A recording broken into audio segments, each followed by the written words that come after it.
Friends, नमस्कार, आदाब, सत श्री अकाल, गुड मॉर्निंग। फ्रेंड्स, आज का जो है करंट अफेयर हम लोग करेंगे। इसके पहले आपको सभी लोगों को धनतेरस की ढेर सारी शुभकामनाएं। और धनतेरस जो बेसिकली हम समझते हैं कि केवल वेल्थ को लेके है, वेल्थ के साथ हेल्थ की भी प्रोस्पेरिटी को देखा जाता है। इसमें वेल्थ और हेल्थ दोनों की बात की जाती है। तो आप सभी को धनतेरस की ढेर सारी शुभकामनाएं। आप सुखी रहें, आपके घर में शांति रहे, संपन्नता रहे और आप सदा खुश रहें, वैभव रहे आपके घर में। फ्रेंड्स, अगर बात की जाए अपने सबसे पहले जो हमारे आर्टिकल आए हुए हैं उनमें, तो सबसे पहला आर्टिकल हमारा हेट स्पीच को लेके ही दिखेगा आपको। और इसके बारे में हमने बात करी है, बट जब भी कोई चीज़ न्यूज़ में होती है तो हमारा ये दायित्व होता है कि उसके बारे में हम जानकारी हासिल करें। और उससे हमारा ये प्रयास होता है कि जो भी हम टॉपिक पढ़ रहे हैं उस टॉपिक की हिस्ट्री भी जानें, उस टॉपिक के बारे में जानें। केवल आज का मतलब ऐसा कुछ आया हेडलाइन पढ़ ली, इस टाइप का नहीं करना होता अपने को। थोड़ा सा क्वालिटेटिव एजुकेशन की तरफ हमें मूव करना है और इस पर हमें शिफ्ट होके अच्छा सा वर्क करना है। तो आज का जो पहला हमारे पास आर्टिकल है वो है take immediate action against hate speech. ये हमारे सुप्रीम कोर्ट के द्वारा कहा गया। तो सुप्रीम कोर्ट का ये कहा गया कि अगर कोई एफआईआर करता है, मतलब किसी हेट स्पीच के लिए कोई अगर एफआईआर करे या ना करे, आप खुद से एक्शन लो। ये पुलिस को कहा गया और इस एक्शन को कहते हैं suo motu. Suo motu means कि अगर वो खुद से अपने द्वारा ही किया जाए। तो कभी कभी होता है कि हेड स्पीच के लिए शिकायत नहीं की जाती, तो इसके लिए ऐसा नहीं है कि मतलब अब कोई शिकायत करेगा तो हम उसके बाद एक्शन लेंगे। नहीं नहीं, ऐसा नहीं होगा। सुप्रीम कोर्ट ने कह दिया, जो कि ये सारी गवर्नमेंट जो भी हमारी हैं, जो भी आ रही गवर्नमेंट, तो इनके लिए इन्होंने कुछ नहीं करा। बट सुप्रीम कोर्ट ने कहा कि पुलिस को मानना पड़ेगा कि आप अगर इस तरीके का एक्शन नहीं लेंगे तो इसे कंटेम्प्ट ऑफ कोर्ट माना जाएगा।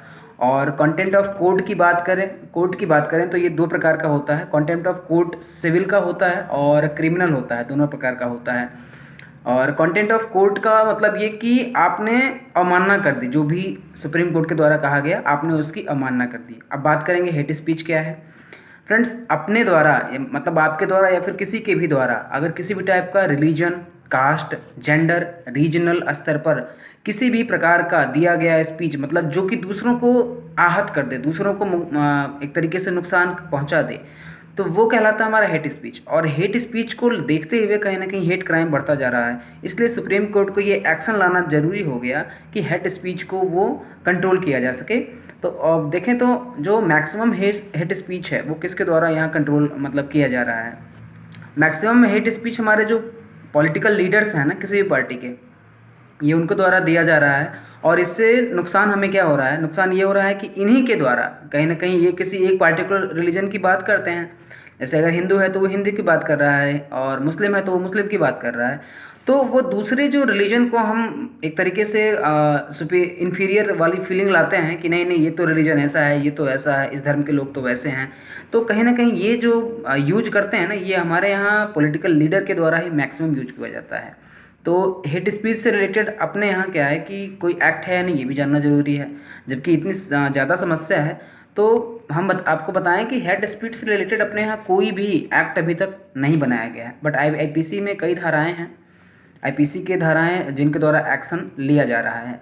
और आईपीसी के लगभग 6-7 धाराएं हैं। आईपीसी सेक्शन 153A है, आईपीसी सेक्शन 153B है, और 295A है, 298 आईपीसी है, आईपीसी 505 है, और पार्ट 7 यूज किया गया है रिप्रेजेंटेशन ऑफ पीपल एक्ट 1951 का। तो इन सब के तहत ये है कि अगर किसी भी टाइप का कोई भी क्रिमिनल ऑफेंस होता है इसके थ्रू, तो इन सारी चीज़ों को रोकने के लिए ये प्रोसेस लगाया गया है। तो अभी अब इसके बारे में अभी तो बात चल रही है, तो हम दो केस का भी एक तरीके से जायजा लेते हैं और देखते हैं। एक केस अभी नुपुर शर्मा जी के द्वारा, जो कि रीजन के आधार पर हेट स्पीच का ही काम था। तो इन्होंने, ये आप जानते होंगे नुपुर शर्मा के बारे में, ये बीजेपी की प्रवक्ता हैं। इन्होंने मोहम्मद पैगंबर जी के बारे में कुछ ऐसा हेट स्पीच दिया। तो सुप्रीम कोर्ट के जज ने नुपुर शर्मा को देश से माफ़ी मांगने की बात करी। तो इन सारी चीज़ों को देखते हुए, इन सारे जो भी ये प्रॉब्लम क्रिएट हो रही थी, इन चीज़ों को देखते हुए आगे प्रॉब्लम क्या क्रिएट हुई कि जो राजस्थान में एक व्यक्ति की हत्या कर दी गई इन्हीं चीज़ों को लेके।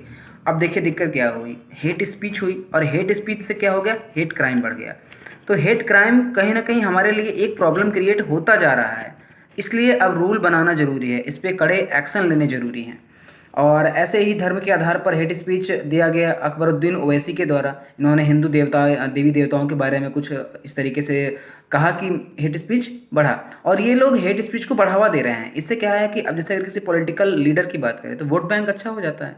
ये सारी चीज़ें होती हैं। रीजन के आधार पर देखा जाए तो दिल्ली से ऐसे मतलब हमेशा आता है, दिल्ली में ऐसा होता है कि कोई भी नॉर्थ ईस्ट से आया हुआ व्यक्ति है तो उसको एक तरीके से मतलब ना कि हीन भावना की तरह से देखा जाता है, ये चाइनीज़, ये नेपाली, ऐसा कुछ सोचा जाता है। तो ये सारी जो माइंडसेट है ना, ये भी प्रॉब्लम की चीज़ हमारे लिए है। जैसे ऐसे ही कुछ राज्य हैं, महाराष्ट्र है, कर्नाटका है, यहाँ भी हेट स्पीच एक तरीके से बहुत ही ज़्यादा चरम पे चलती है। महाराष्ट्र में क्या है कि अगर बंगाल से कोई व्यक्ति चला गया तो उसके थ्रू एक तरीके से ना पार्शियलिटी रखते हैं कि नहीं ये रे, ये तो बिहारी है, बिहारी मतलब बिहार से आ गया तो बिहारी है, और इस तरीके से मतलब ये सारी चीज़ें चल रही हैं। तो इन्हें ख़त्म करने के लिए एक रूल, एक एक्ट बनाने की बहुत ही ज़्यादा ज़रूरत है, और देखते हैं आगे सुप्रीम कोर्ट क्या करता है। बट अभी तो फैसला अच्छा किया गया है कि सुप्रीम कोर्ट ने कहा है पुलिस वालों से, जो भी पुलिस विभाग है, कि आप एक्शन लें, कोई एफआईआर हो या ना हो मैटर नहीं करता, आप इस पर एक्शन लें और कड़ी से कड़ी कार्रवाई के लिए करें। फ्रेंड्स, नेक्स्ट आर्टिकल हमारा पाकिस्तान और एफएटीएफ को लेके है। Pakistan is out of FATF grey list on terror funding. मतलब ये है कि जो पाकिस्तान है वो ग्रे लिस्ट से बाहर कर दिया गया। अब जानेंगे कि एफएटीएफ क्या है और ये ग्रे लिस्ट क्या है। एफएटीएफ हमारा फाइनेंशियल एक्शन टास्क फोर्स, याद रखेंगे, फाइनेंशियल एक्शन टास्क फोर्स, और इसी के द्वारा दो लिस्ट जारी की जाती है, एक ब्लैक लिस्ट और एक ग्रे लिस्ट जारी की जाती है। तो ब्लैक लिस्ट में जो है एक तरीके से वार्निंग दिया जाता है कि किसी भी कंट्री को जिनके यहाँ इस टाइप की टेरर फंडिंग या फिर इस तरह की प्रॉब्लम क्रिएट हो रही है तो उनको वार्निंग दी जाती है कि आप इन चीज़ों को बंद करें। तो इस तरीके से वो हैं ग्रे लिस्ट में। और ब्लैक लिस्ट का मतलब क्या है कि उनकी पूरी की पूरी फंडिंग बंद कर दी जाएगी। ग्रे लिस्ट का मतलब ये कि अभी आप स्टार्टिंग में हैं तो आप संभल जाएं, और ब्लैक लिस्ट का मतलब ये कि अगर आपने बहुत ही चरम सीमा पे ले गए इन चीज़ों को तो आपको बिल्कुल ही ब्लैक लिस्ट कर दिया जाएगा। तो इन सारी चीज़ों को देखा जाता है ग्रे लिस्ट और ब्लैक लिस्ट के द्वारा।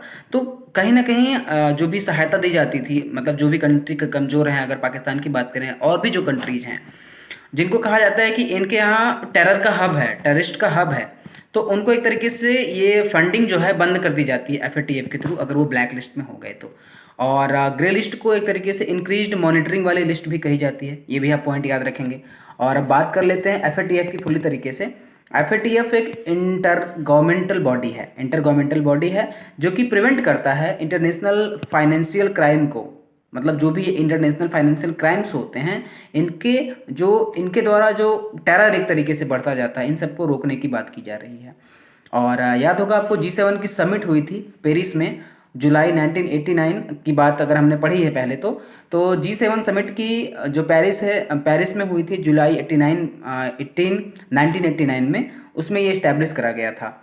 और इसके जुरिडिक्शन की बात करें तो 37 मेंबर्स हैं, और इंडिया की बात करें तो इंडिया 2010 से इसका मेंबर है। हेडक्वार्टर कोई इसका पर्टिकुलर हेडक्वार्टर नहीं बनाया गया है, ये OECD का जहाँ पे हेडक्वार्टर है, OECD मतलब ऑर्गेनाइजेशन फॉर इकोनॉमिक कोऑपरेशन, इसका जो हेडक्वार्टर है वो पेरिस में है। तो पेरिस में ही एज अ सेक्रेटरीट एक तरीके से ऑफिस बना के दे दिया गया है, वहीं इसका हेडक्वार्टर है। और बात करते हैं कि आज तक किसी कंट्री को ब्लैक लिस्ट किया गया है कि नहीं एफएटीएफ के थ्रू, तो जो कंट्री है वो है हमारा ईरान और domestic people Republic of Korea, it means north Korea. तो इन दोनों कंट्रीज को बैन कर रखा है, इट मीन्स कि ब्लैक लिस्ट कर रखा है। तो एफएटीएफ के द्वारा पाकिस्तान को अगर ग्रे लिस्ट से बाहर निकाला जा रहा है तो आप समझ सकते हैं हमारे लिए प्रॉब्लम क्या क्रिएट होगी। भारत लगातार कहता आ रहा है ग्लोबल लेवल पे कि पाकिस्तान में टेरर फंडिंग हो रही है, टेररिस्ट को एक तरीके से पनाह दी जा रही है और पनप रहा है। बट यूएस क्या है ना कि यूएस एक तरीके से कह सकते हैं कि वो दल बदलू नेता की तरह है, बिना पिंदी की लोटा, कि एक तरफ तो कहता है कि पाकिस्तान ही जो है आतंकवादी का एक हब है, और दूसरी तरफ उसे एफएटीएफ से बाहर भी कर देता है। तो आप समझ सकते हैं कि कहीं ना कहीं यूएस पे पूरी तरीके से हम भरोसा कर लें, ये एक अच्छी बात नहीं होगी, ना ही हमें करना चाहिए।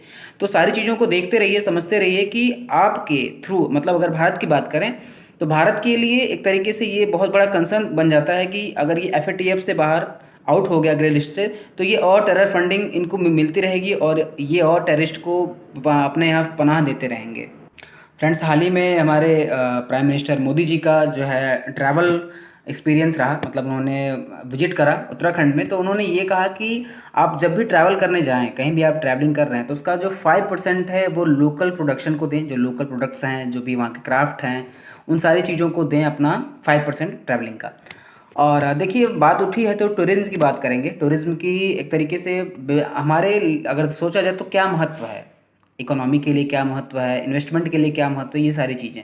तो जो टूरिज्म से पॉजिटिव बेनिफिट जो हमें मिलता है वो हमारा जॉब क्रिएशन है। सबसे पहले तो जॉब क्रिएशन बहुत लार्ज लेवल पे होता है। अगर हम बात करें, इंडिया में 150 करोड़ लोग हैं, तो 50 करोड़ लोग, मिनिमम 50 करोड़ लोग जो है ऑल ओवर, मतलब पूरे ईयर में वो घूमने जाते हैं। तो आप समझिए, जो भी 50 करोड़ लोग हैं, अगर बात करें वो केदारनाथ या उत्तराखंड या फिर शिमला या कुल्लू या मनाली कहीं भी घूमने जाते हैं, तो वहाँ पे अगर इंफ्रास्ट्रक्चर और अच्छा बिल्डअप होता है, अगर अगर हम लोग वहाँ पे और ज़्यादा जो है सुविधाएं अगर देते हैं, तो कहीं ना कहीं बेनिफिट क्या होने वाला है उससे? बेनिफिट ये होने वाला है कि जो हमारा जॉब क्रिएशन है वो अच्छा होगा, डेवलपमेंट हो गया, हमारे होटल है, रेस्टोरेंट है, और सारी चीज़ें हमेशा, कॉफ़ी बार है, ये सारी चीज़ें हम बनाने का प्रयास करेंगे। और जब प्रयास करेंगे तो अच्छा कर पाएंगे। इंफ्रास्ट्रक्चर हम बिल्ड करेंगे, एयरपोर्ट, रोड, ये सारी चीज़ें। और इससे बेनिफिट क्या होने वाला है? टूरिज्म से जो और बेनिफिट है, इसमें हमारा कल्चरल एक्सचेंज होता है। जब हम कोई यूपी का बंदा कोई अगर जाता है शिमला, तो वो देखता है, कोई अगर J&K जाता है, जम्मू कश्मीर, तो वो देखता है कि अच्छा, यहाँ के लोग तो इस तरीके का कपड़ा पहनते हैं, यहाँ के लोग तो इस तरीके से खाना खाते हैं। मतलब वो सारी चीज़ें चेंज होती हैं, चूँकि इंडिया डाइवर्स है, आप जानते हैं, बहुत यहाँ बहुत ज़्यादा डाइवर्सिटी है हमारे यहाँ।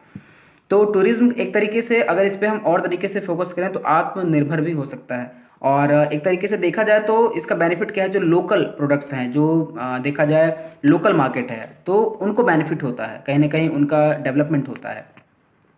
हर रीजन में अगर आप बात करें, अगर इन टूरिज्म वाले सेक्टर को हम अगर अच्छे से बिल्ड नहीं करेंगे, तो जो यहाँ से माइग्रेशन हो रहा है, उस माइग्रेशन से फूड सिक्योरिटी की प्रॉब्लम क्रिएट होगी। और नेगेटिव इसके एस्पेक्ट क्या है टूरिज्म इंडस्ट्री के?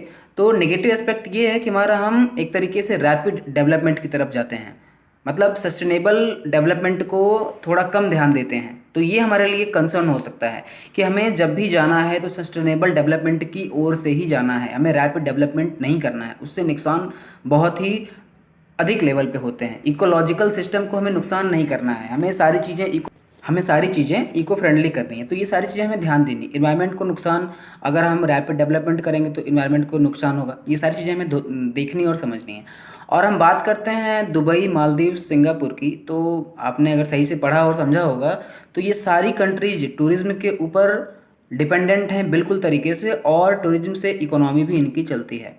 अच्छा, अभी बात हो रही है श्रीलंका क्राइसिस की, तो श्रीलंका में ऐसा क्राइसिस आया हुआ है, तो इसका क्या सॉल्यूशन हो सकता है, ये भी हम देख सकते हैं।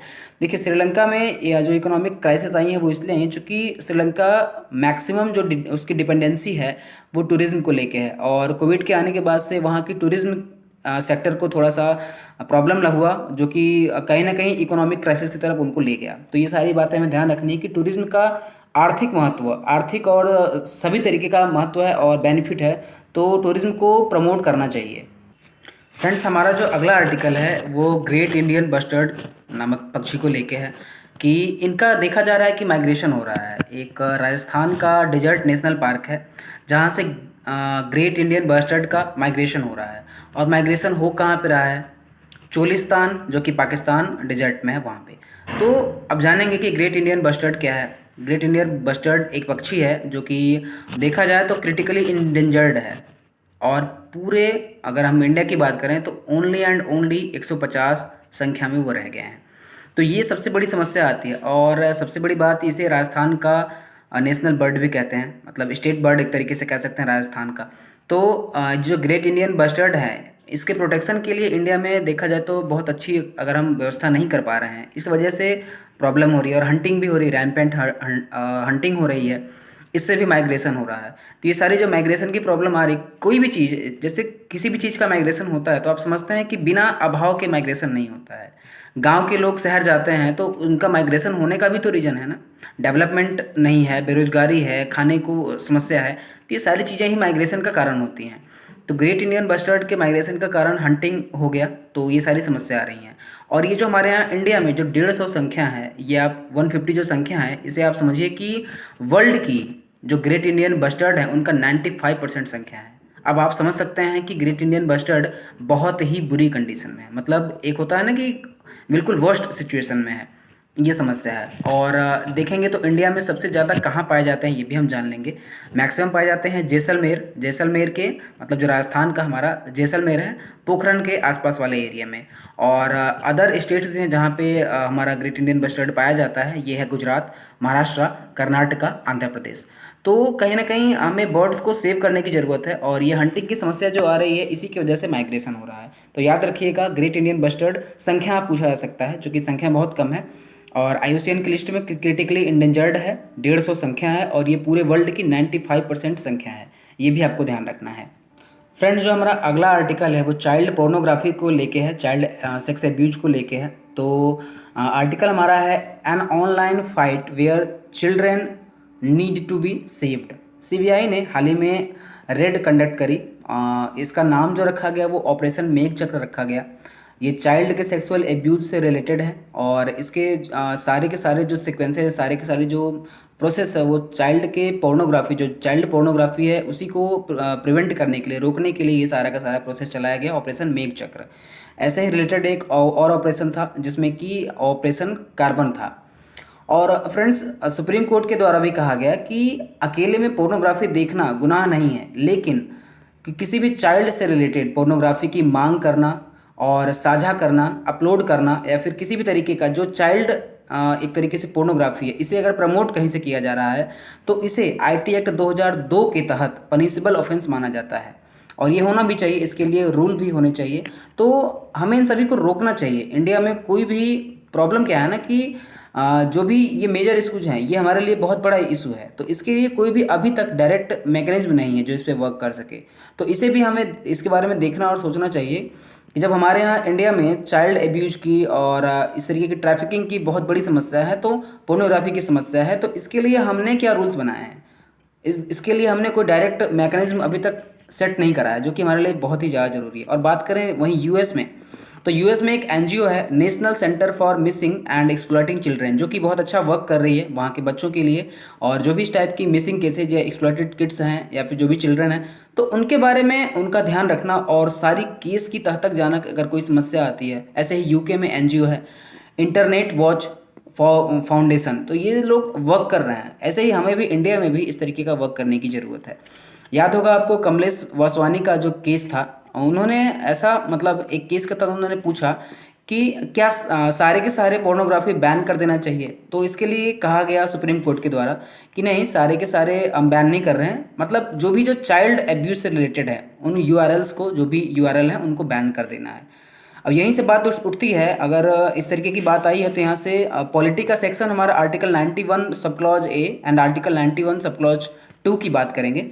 आर्टिकल 91 सब क्लॉज A में देखा गया freedom of speech and expression, मतलब कि हमारी फ्रीडम है, हम कुछ भी कर सकते हैं, कैसे भी कर सकते हैं, कहीं पे भी जो भी हमारी इच्छा है वो अपनी अभिव्यक्ति व्यक्त कर सकते हैं। बट वहीं पे आर्टिकल 90 का सब क्लॉज 19 का जो सब क्लॉज 2 है वो हमें क्या करता है कि रीजनेबल रिस्ट्रिक्शंस देता है, कि मतलब आपको हम रिस्ट्रिक्ट कर रहे हैं, आपको हम रोक रहे हैं, बट क्यों रोक रहे हैं, रीजन्स हैं उनकी वजह से हम रोक रहे हैं। तो sovereignty and integration of India, मतलब कि अगर अखंडता पे अगर कोई बात आती है इंडिया की, तो फिर आपका जो ये बोलने का अधिकार है, अभिव्यक्ति का अधिकार है, ये रोक दिया जाएगा। सिक्योरिटी ऑफ द स्टेट, अगर कोई सिक्योरिटी की कंसर्न होती है तो वहाँ पे आपको इस तरीके से आपका ये बाध्य कर दिया जाएगा, जो भी आपकी ये आपको आर्टिकल 91A के तहत दी गई है। फ्रेंडली रिलेशन विथ हमारे जो फॉरेन स्टेट्स हैं, एक तरीके से जो फॉरेन कंट्रीज हैं। मान लीजिए कोई भी ऐसी कंट्री, अब पाकिस्तान की बात करिए, पाकिस्तान से हमारी एक तरीके से जो है 36 का आंकड़ा चल रहा है और आपके पाकिस्तान से अच्छे संबंध हो रहे हैं, तो आप समझ सकते हैं कि एक तरीके से आपने जो है इसका मिसयूज करा है, तो आपको यहाँ पे रोका जा सकता है।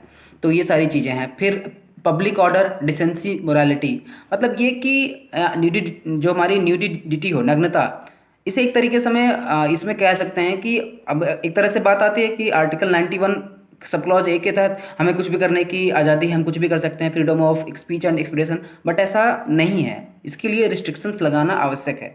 तो ये सारी चीज़ें हैं। और इसमें जो है content of court, defamation, incitement and offence, ये सारी चीज़ें हैं, तो आपको रिस्ट्रिक्शन भी याद रखने हैं। जैसे आप आर्टिकल 91 सब क्लॉज 1 की बात करते हैं, आर्टिकल 19 क्लॉज 1 की बात करते हैं, वैसे ही इसको भी याद रखना है। आर्टिकल 19 क्लॉज 2 तो कहीं ना कहीं ज़रूरी है किसी भी चीज़ के लिए। अगर हमसे कोई फ्रीडम दी जा रही है तो उसके लिए ज़रूरी है कि हमें बाध्य भी किया जाए। बिना बाध्य किए चीज़ें होती नहीं हैं, तो उसके लिए सॉल्यूशन हमारा ये निकल के आता है। फ्रेंड्स, हमारा अगला आर्टिकल, काफ़ी टाइम से बात हो रही है पराली की, जो कि दिवाली के टाइम पे धान कटते हैं तो पराली निकलती है। तो बात पराली की हो रही है, पराली से दिवाली की और दिवाली से पॉल्यूशन की, जो दिल्ली में बढ़ता जा रहा है। तो यूनियन गवर्नमेंट ने इसके लिए एक स्कीम लॉन्च करी, जिस स्कीम के थ्रू इसे हो सकता है कम किया जाए। तो ये स्कीम का नाम है पैडली पैलेट स्कीम। इसके थ्रू जो भी एंटरप्रेन्योर हैं उनको रुपीज़ दिए जाएंगे 15 से 35 लाख तक का। फिर उन रुपीज़ से वो ऐसा कुछ इन्वेंट करेंगे कि इसको, जो हमारी पैडी है, उसको पैलेट फॉर्म में बदल सकें। तो ये सारा का सारा वर्क किया जाएगा। तो कहीं ना कहीं इसके बारे में सोचना हमें ये है कि हमें पैलेट्स बनाने होंगे। और पैलेट्स का मतलब समझेंगे, छोटे छोटे गोले जो होते हैं उन्हें हम पैलेट्स कहते हैं, जिनका यूज हम बर्निंग के लिए करेंगे। और इनका यूज बर्निंग के लिए हमें बेनिफिशियल कैसे होगा, जो कोल है हमारा, तो उस कोल के साथ मिक्स करके बना सकते हैं या फिर कोल को रिप्लेस करके ही बना सकते हैं। तो इसमें जो बेनिफिट होने वाला है वो हमारा जो इमिशन होगा ना, 50% लॉस हो जाएगा। आप समझिए, जैसे कोई भी टॉक्सिक गैसेज हैं तो जो उनका इमिशन हो रहा है, उस इमिशन को ये रोकने में हमारा बेनिफिशियल होगा। तो इसके लिए हम वर्क कर रहे हैं। एक तरीके से जो हमारा एग्रीकल्चरल बायोमास है उसके रूप में हम इसको यूज करेंगे। ये वन टाइम स्कीम है। 50 करोड़ की एक तरीके से लागत से ये स्कीम चलाई जाएगी, जिसमें 40 करोड़ पैलेट प्लांट को बनाने के लिए दिया जाएगा। इससे पराली का यूज हो जाएगा और कोल का जो यूज है वो कम हो जाएगा। कहीं ना कहीं पराली अभी बहुत बड़ी प्रॉब्लम बन के खड़ी हुई है, क्योंकि जो एनसीआर का रीजन है, दिल्ली का रीजन है, इसमें पॉल्यूशन की समस्या बढ़ती चली जाती है। और ये कहीं ना कहीं हमारे पंजाब हरियाणा में जो कल्टीवेशन होता है उसी की वजह से होता है। कल्टीवेशन होता है इसकी वजह से नहीं होता है। कल्टीवेशन जो एक तरीके से जिस मानसून टाइम पे होता है वैसे होता है। तो अब जैसे पराली है हमारी, तो उसका हम एक तरीके से इस यूज और कर सकते हैं। सॉल्यूशन के तौर पे हम कर सकते हैं कि जो दोना पत्तल कटलरी हमारा है उसमें हम बना सकते हैं। और जब अंतिम संस्कार में जो हमारे उपले यूज होते हैं, उन उपलों में हम इन पराली को मिक्स करके एक तरीके से कुछ ऐसा टाइप का बना सकते हैं जो कि फ्यूल के लिए वर्क करें। तो मुझे लगता है कि ये सारी चीज़ें हम ऐसा कर सकते हैं। याद रखिएगा, पैडली पैलेट स्कीम लॉन्च करी गई है, मिनिस्ट्री ऑफ एनवायरनमेंट जो कि इसको लॉन्च करी है, और इससे इमिशन जो कम होगा वो 50% तक कम हो जाएगा। ये हमें ध्यान रखना है। फ्रेंड्स, अगला आर्टिकल है वल्चर को लेके। और वल्चर की बात करें तो इंडिया में बहुत ही क्रिटिकल कंडीशन है वल्चर्स की। कहीं ना कहीं ये हमारे लिए नेचुरल स्कैवेंजर की का काम करते हैं। जो भी, अगर पुराने टाइम से देखा जाए तो जो भी हमारे पशु हैं वो अगर मर जाते थे तो उनका जो लेदर है, ऊपर का चमड़ा, वो एक अलग से कम्युनिटी है हमारे यहाँ जो कि उस लेदर का यूज करती है। उनका खाल जो है वो निकाल लेती है और बाकी बॉडी वहीं पे रहती है। तो उसे जो है वो वल्चर ही खाते हैं। तो अभी क्या है, धीरे धीरे संख्या कम होती जा रही है, तो वल्चर को कंजर्व करने की ज़रूरत है। तो अभी देखा जाए तो एक डाटा के अकॉर्डिंग बताया गया कि 96% पॉपुलेशन जो है डिक्लाइंड हुई है। कब से कब तक? 1993 से लेकर 2000 तक में। और जो हमारे यहाँ वल्चर्स पाए जाते हैं वो कितने हैं ये भी आप जान लेंगे। हमारे यहाँ 9 प्रकार के वल्चर्स पाए जाते हैं, जिसमें कि 4 क्रिटिकली इंडेंजर्ड कंडीशन में हैं। सबसे बड़ी प्रॉब्लम ये है कि हमारे यहाँ क्रिटिकली इंडेंजर्ड कंडीशन में ज़्यादा हैं। तो इससे बेनिफिट और नुकसान क्या है ये भी समझिए, कि जब आपके यहाँ वल्चर्स नहीं होंगे तो पॉल्यूशन की समस्या बढ़ेगी, और पॉल्यूशन होने से आप देख रहे हैं क्या क्या समस्याएं क्रिएट हो रही हैं, नई नई बीमारियां क्रिएट हो रही हैं। तो इन सारी चीज़ों की बात है। अब नाम भी जान लेते हैं कितने हमारे यहाँ हैं, तो उनके नाम क्या क्या हैं। फर्स्ट है इंडियन वल्चर ऑन और लॉन्ग बिल्ड वल्चर, ये है क्रिटिकली इंडेंजर्ड। जो क्रिटिकली इंडेंजर्ड है, कम से कम उन्हें आप याद रखिएगा। इंडियन वाइट बैक्ड वल्चर, ये है क्रिटिकली इंडेंजर्ड। और है रेड हेडेड वल्चर, ये है क्रिटिकली इंडेंजर्ड। और स्लेंडर बिल्ड वल्चर है, ये क्रिटिकली इंडेंजर्ड है। इजिप्टियन वल्चर है, ये इंडेंजर्ड है। और सिंसरस वल्चर है, ये नियर थ्रेटेंड है।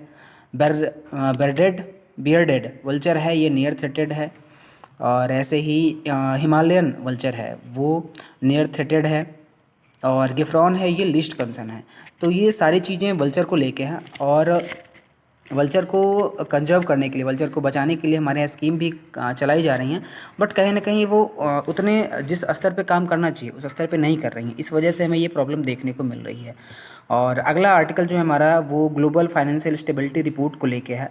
और सबसे पहले तो बात करेंगे कि ये किसके द्वारा ये जो रिपोर्ट है ये लाया जाता है। इंटरनेशनल मॉनेटरी फंड IMF के द्वारा लाया जाता है। इस रिपोर्ट के तहत हम देखते हैं कि जो पूरे विश्व स्तर पर जो फाइनेंशियल स्टेबिलिटी है वो स्टेबल है या नहीं, अनस्टेबल तो नहीं है, इक्विलिब्रियम में है या नहीं है, ये सारी चीज़ें हम चेक करते हैं। इसके लिए हमें ग्लोबल फाइनेंशियल स्टेबिलिटी रिपोर्ट जो कि IMF के द्वारा जारी की जाती है, इससे हमें जानकारी मिलती है। अगला आर्टिकल हमारा IPCC को लेके है। तो सबसे पहले तो फुल फॉर्म ही जान लें कि IPCC क्या है। Inter governmental panel on climate change. और इसका जो एक तरीके से इसका वर्क हम समझेंगे तो ये यूनाइटेड नेशन जो कि रिस्पॉन्सिबल होगा एडवांसिंग नॉलेज के लिए, जो ह्यूमन इंड्यूस्ड क्लाइमेट चेंज है उसके लिए, कि जो ह्यूमन के द्वारा किए गए क्रियाकलापों के द्वारा जो क्लाइमेट चेंज हो रहा है इस पर ये वर्क करेगा। इसकी जो इस्टेब्लिशमेंट हुई थी वो 1988 में हुई थी। और जो इसके फाउंडर हैं वो world meteorological organisation and United Nations environment programme का है, UNEP and world meteorological organisation. Headquarter कहाँ पे है? जेनेवा में है। और जो कंपोजिशन बनाया गया है वो 195 मेंबर्स कंट्रीज़ के द्वारा मिलके बनाया गया है। तो आज का सेशन हमारा इतना ही था। तो फ्रेंड्स मैंने जो भी इंपॉर्टेंट पॉइंट्स थे सारे पॉइंट्स को क्लियर किया, और मेरा ये प्रयास रहता है कि मैं सारे पॉइंट्स ऐसे लेके आऊँ जो वाकई आपके एग्ज़ाम के लिए इंपॉर्टेंट हो। किसी फालतू इररिलेवेंट पॉइंट को पढ़ लेने से कोई बेनिफिट नहीं है। और इसी के साथ ख़त्म करते हैं फ्रेंड्स, और आशा करते हैं आपको ये वीडियो समझ में आया होगा, हमारा करंट अफेयर आज का। तो आप अपने काम में अपने फोकस रहें। अच्छा, अब दिवाली चल रही है और धनतेरस की छुट्टियां चल रही हैं, तो थोड़ा सा लोगों का एक पढ़ाई से थोड़ा सा शिफ्ट हुआ है, तो कोई बात नहीं, चलता है, थोड़ा मोड़ा चलता है, बट आपको फोकस रखना है अपने वर्क के प्रति। एटलीस्ट 4 to 5 आवर्स की स्टडी आपकी लगातार चलती रहनी चाहिए। ठीक है फ्रेंड्स, स्वस्थ रहें, मस्त रहें, खुश रहें। दिवाली की ढेर सारी शुभकामनाएं अगेन। और वीडियो पसंद आया हो लाइक करें, सब्सक्राइब करें, और ज़्यादा से ज़्यादा लोगों को शेयर करें, अपने फ्रेंड्स को बताएं। और ठीक है, फिर चलते हैं।